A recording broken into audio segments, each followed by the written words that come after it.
The initial startup of my business, the financing portion, was difficult and scary.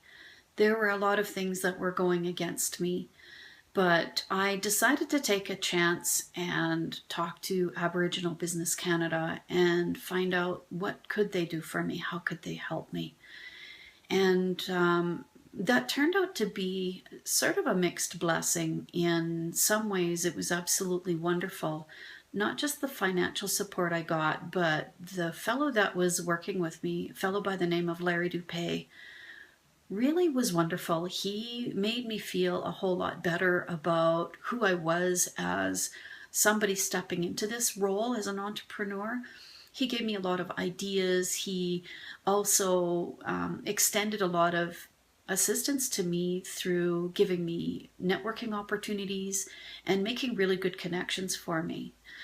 But the financial part of it was very difficult. I was very new in the business, very, very bad credit. Many Aboriginal women have that. Being female, being Aboriginal, there were so many things that were against me.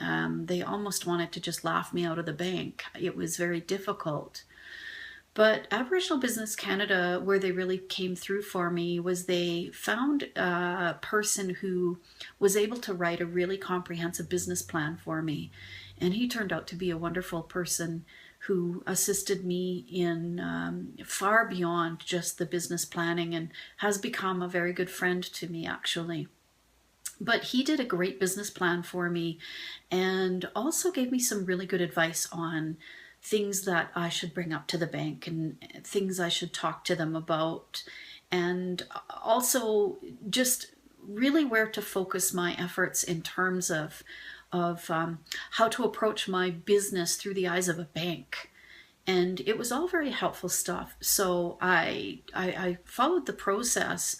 And once I worked with ABC and I worked with this fellow who was very helpful in terms of my business planning, and I followed it very much step by step what he recommended I do.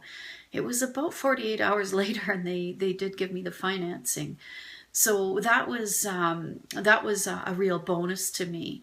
But there were also lean times, and there was a lot of ignorance on my part. I didn't really understand about how to access extra funds to increase my capital, and so all of that was very much a learning process. But my original funding came from Aboriginal Business Canada and partially my own, and I worked very hard to keep myself afloat with the little bit of startup money that I did have.